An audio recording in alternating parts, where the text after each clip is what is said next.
fractions. Remember that when we say similar fractions, fractions that have the same denominator.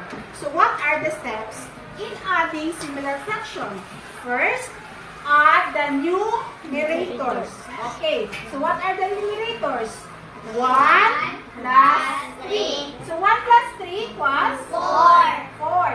And next step, second step is copy the denominator. So just copy 8. And the third step, simplify if possible.